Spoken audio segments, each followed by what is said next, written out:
So I have my friend Rob Holcomb here. Rob visits our Leawood location and sees Dell, the famous, sometimes infamous Dell, depending on what you know about her, right? Dell's been with us for over 10 years, and she spoke, as we were talking about before, spoke very highly of you, Rob.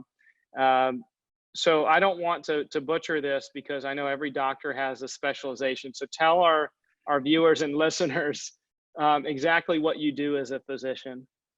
Okay, sounds great. Yeah, if I tell everyone I'm a neonatologist, they wonder what kind of plants I study. Yeah. Um, I am a critical care doctor for sick and premature babies. I also practiced in the Air Force for 18 years and did critical care medicine for children up to the age of 18.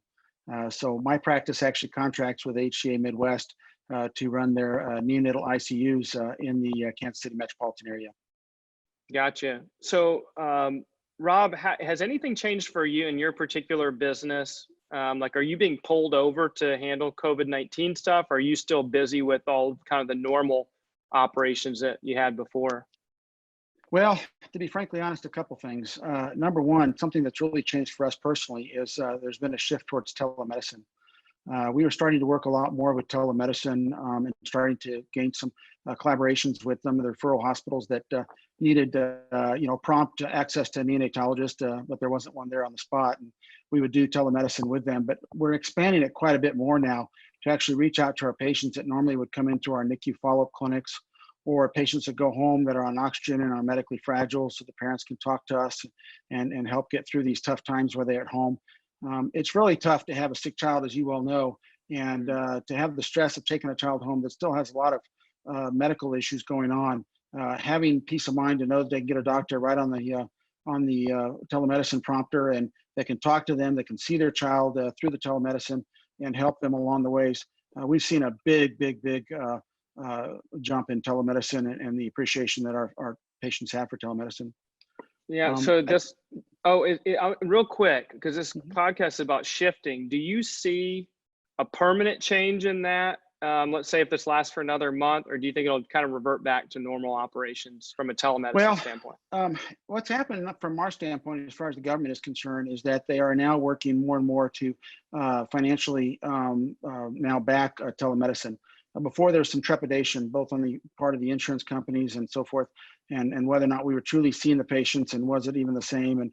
But now they felt that, and especially in this day and age and time frame, it does make sense. It doesn't have a purpose, and that we should get paid just a fraction of what we normally get paid because we're doing it through a teleprompter. So the government's really pushing hard to help folks, especially in this time of need. I do think that from a financial standpoint, and of course, being an old school physician, I'll tell you, a physical exam is definitely a part of your evaluation. And I think it will go back to that. But I do see telemedicine, though, becoming more and more now integrated.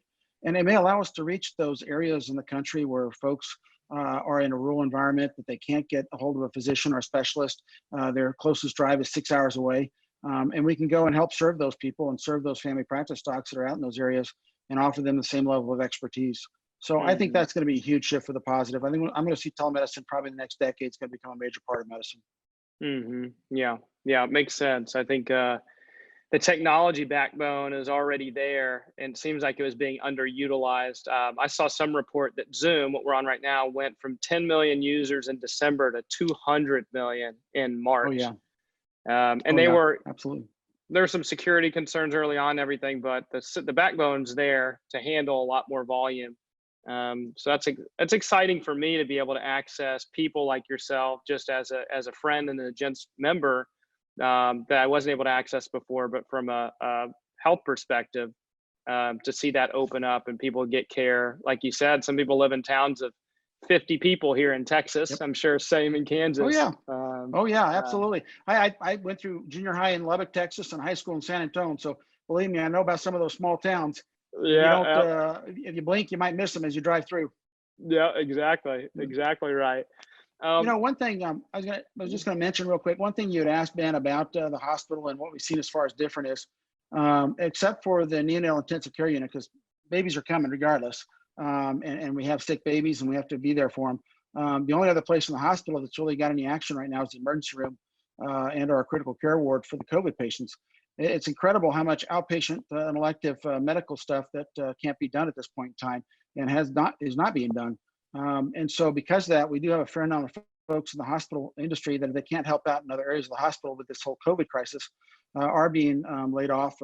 But the good news is that we feel like, as far as what we're doing, we're also generating a lot of revenue for the hospital that we feel is helping to pay our colleagues who can't be there and keep their paycheck going and keep their families going too. And I think that's another thing that we see as far as our role right now, in addition to, of course, taking care of any moms that come in with COVID-19 and their babies. Yeah, I didn't think about that. You're the first person we've got 40 or so episodes so far. You're the first person that has mentioned a negative financial impact for some physicians and hospital workers. I think it's just known by everybody that if you've got a MD attached to your name, that you're busy and you're making money, and it's stressful and you're putting yourselves in danger. But doctors have actually lost their jobs. Is that right? Yes. Wow. Yes, it's because what they deal in is mainly built on an elective outpatient arena. There's not, Hmm. and that's not to say that there's not a role for that. Absolutely, but Hmm. unfortunately, in this day and age of what we're dealing with and weighing the risks and the benefits, the line in the sand can be unfortunately at a very steep level for some of these folks. Yeah. Well, in talking about the intent of this podcast, Dell came to me and said, Rob is such a positive guy and always a pleasure to be around, and has a great attitude. With some of these doctors have been negatively impacted, what are some positive things that you're hearing from them, even if it's not someone that's been laid off but is maybe working extra hours? Are you getting any feedback from any of these physicians or nurses or staff members that are enjoying their time off or spending it in a way that they're grateful for, kind of have entered this state of abundance that you otherwise wouldn't have thought they had? Oh, absolutely, absolutely. Our profession, like so many out there, becomes so ingrained in what we're doing in front of us that we forget what's around us. And unfortunately, some of the things that fall off is our family and our friends. And I think a devotion. Medicine has always been a calling, and the folks that are in medicine are in it for a passion. And it doesn't matter if you're a nurse, if you're a doctor, a respiratory therapist, or any of the allied health professions, or anybody who works in the hospital and works with patients. You do that because it's a calling, it's a passion. You don't do it because it's just a job. But because we get so focused sometimes on that job, and of course add the digital age, which has made our lives a lot more difficult with carrying around a phone that somebody can get a hold of us lickety split and things like that. We've created a lot more stress for ourselves, and I think we need to. So when I reflect back and I see times where I'm not working in the intensive care unit, I'm at home with my family, and I've set my phone off to the side. And I don't have a gazillion meetings to attend because we can't attend meetings because that's too many people in one room. I just find that it's like I really tend to appreciate more my family and my friends, and taking a fishing reel and going to the lake across the street and pulling out a few bass. It's like, wow, why don't I Hmm. do this more often? So I Hmm. think we're seeing that a lot in my colleagues, and I think a lot of the folks are trying to take advantage of that. I don't think I'm going to negate the financial stress that folks are going through because that can obviously put a damper on things. But I think, like you said before, the government's working to help people through to get them over the hump. And I'll be honest with you, as far as neighborly love, I haven't seen any stronger than here in Kansas City with folks looking out for each other and Hmm. helping each other. It's incredible. It's incredible. It really is. So much unity. We've talked. It's probably come up on every single episode. The unification of people that had, prior to this, maybe completely different political beliefs or religious beliefs or any other number of beliefs that are coming together, moving towards each other. That's just been a huge blessing, I think, for everybody.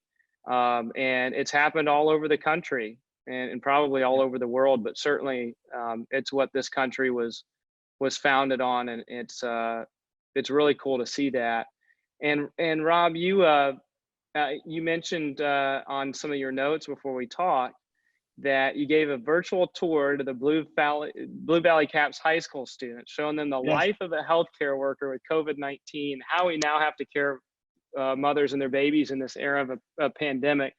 So I just want to acknowledge you for doing some good. And these students are probably they're pent up in the house, and everyone's tired of each other, but to give them something productive to do and insightful for them, they'll probably remember that for the rest of their lives when you took them through there. Tell us what that was like for you and was like for the kids bringing them through there. Oh, I love this. I get together with this group every semester. I bring them in. I show them the helicopter, the ambulances, and everything. And when we had to cancel it, I was really crushed by it. But their teacher reached out to me, and we talked a little bit. And she said, "Can you do a Zoom question and answer session with you?" Mhm. And then the idea hit. So I got my really good friend Joanne Harris, who's a infectious disease specialist. We call her the Dr. Fauci of Kansas City. And I got my transport coordinators, and the four of us basically went in on Zoom using an iPad so we could flip the camera around. And I basically took them from the parking lot in through the checkpoint initially that patients go through, what you get asked, temperatures being taken, putting masks on, things like that. I took them around to where we get our personal protection equipment issued. I showed them, we had somebody demonstrate what a fit test is for an N95 to make sure that it fits properly so that you're not being exposed to the virus. We walked around the hospital and I showed them there's a whole host of heroes in there besides nurses and doctors in that hospital, from the folks that do patient administration to the rest, to the x-ray tech that comes and helps out, to the environmental services folks that have to clean the rooms afterwards, a whole host of folks. So I introduced them to all those folks as well. We went upstairs and I showed them our transport equipment and what we're doing on transport and how we have to dress differently when we go and pick up the COVID-19 patients. And then we went into labor and delivery and showed them what we do for special moms that come in that have COVID-19 or have symptoms that make them a person under investigation and what we've had to go through with them. And then I went up to the NICU and showed them where we place the babies that are born to moms with COVID-19. And when we all along the way, we would stop and let them ask questions. And wow, Ben, some of these teenagers, the questions they were asking, one of them was asking me about a study that just came out of China 2 days ago. And it was incredible. I was like, wow, you read that study? Great. So I was able to have a nice little conversation, expand with them. So it makes you feel proud and know that these are the future doctors and nurses and healthcare workers of tomorrow. That's for sure. Oh man, I love that. I love that. And I've had some similar experiences where my kids, because I guess they have this abundance of time, kids are curious. And so they start to look into stuff. My 13-year-old's coming to me saying, I read this or I heard about this on the news. They are taking an interest in it because I think we're all going through it together. And it's impacting every part of their life. Their friends are dealing with it, their friends' parents, their teachers are. So it's cool to see the kids so curious right now. You have so many things that you could be doing, like you could be sleeping right now, right? Getting some rest and what pushes you to give back in that way and take extra time out to support these kids when you arguably have many other things that you could be doing as a physician? To me, it's part of being a physician. It's a part of my passion. It's a part of what I want to be. Not only do I want to go and practice medicine on a patient, I also want to share my medicine with other folks, and future healthcare folks of tomorrow, as far as the high school students, is a great way of doing it. And to be frankly honest, being able to share your passion with someone else. I mean, behind you there, Ben, are a slew of different bourbons and whiskeys and so forth. And I know guys that collect whiskey and bourbons, and they'd love nothing than to spend the afternoon on the porch for 2 hours talking about nothing but bourbon and whiskey. And for Mm, me, it's the same thing with medicine. When I've got an eager, attentive ear, like a high school student who's thinking about heading down that road, I want to share my passion with them. I want to let them know what I do and what I enjoy. Because to be frankly honest, it's the whole ball and wax that makes me get up at 3 in the morning when the pager goes off and it's 3 degrees outside and I got to race into the hospital for a sick baby, because it gets a little hard. It's mm-hmm. that kind of scenario. But it's knowing that when I get in there, the people I work with, the patients I deal with, the families I deal with, it's just a passion for all of that. To be frankly honest, I know what I'm doing, what I was meant to be. Let's put it that way. Mm-hmm. I mean, it sounds like you handle adversity really well, especially being in the line of work that you're in. You're in a constant state of adversity, either, on someone else's behalf, they're experiencing it because it's their child, but also the pressure for you to perform as a physician and do the right thing and make the family happy and potentially save a life. Um, how do you handle adversity? Is there anything that you tell yourself, any inner dialogue, or how do you kind of work through that when you're in that adversity on a constant basis? Like many people now, maybe it's their first time experiencing any adversity. Maybe they worked for 10 years and life was great and they're making money and they're getting promoted, and then boom, everything goes away. You're in the face of adversity on a constant basis. Any advice for people on how to kind of handle and manage that? Yeah, I think the biggest thing is don't get overwhelmed. No matter what life throws at you, and when you're there in the thick of it, don't get overwhelmed. Just roll up your sleeves and say, okay, we can do this. And piece by piece, bit by bit, you plod through. Unfortunately, if you allow yourself to get overwhelmed and become anxious, you're not going to perform well. In addition, again, if you know what you're doing, you love what you're doing, you have a passion for what you're doing, the tools are going to be there and they're going to come out. You just have to let them come out. So again, if you don't get anxious, you don't get overwhelmed, and you allow those tools to come out, you'll be fine. And then last but not least, surround yourself with good people. Medicine is not a single person. It's not a doctor. It's not a practitioner. It's not a nurse. It's not a respiratory therapist. It's not an allied health professional, social worker, etc. It's all of them working together as a team. And if everyone's working together as a team and everyone's just rolling up their sleeves and getting down to it, and everyone's there for each other and backing each other up, you will succeed and you will do fine. And I think that's in anything in life. This is not a world of I, this is a world of we. And I think this country's proved that time and time again, from 9/11 to what we're going through now. We stick out for each other. We hold each other up. And when somebody falls down, we lend a hand to help stand back up again. Or if need be, we get up there and lift them back up again. But the point is that don't ever feel alone. You really, really need to embrace the concept that we're out here for everybody and not just out for ourselves.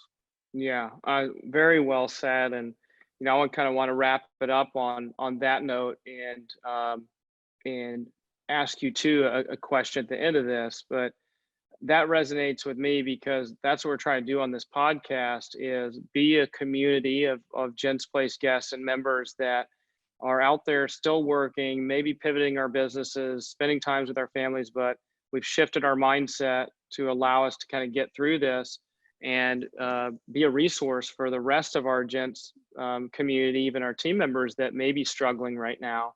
And even though we have to be socially distant physically, we can be socially rich right now by, Rob and I getting on a Zoom call and seeing each other, and getting to know each other at even more personal level.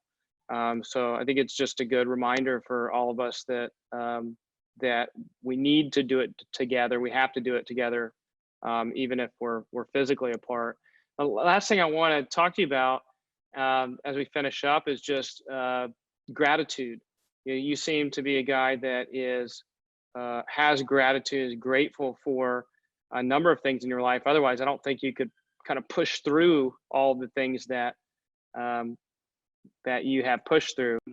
So yeah, what I was saying, sorry, we lost Rob here for a second, is that I relate to that community aspect a lot. And I think the message for me to send to our viewers, and to echo what you said, is that even though we're physically distanced right now, it doesn't mean that we need to be socially distanced. We can still, Rob and I can still get on Zoom and chat and continue to grow deeper relationships through this process. So Rob, what I wanted to ask you about at the end of this is about gratitude. You seem to be a guy that has gratitude. You are grateful for certain things that is carrying you through some of this adversity, and still have just a positive mindset, even working a number of hours and in a new kind of state.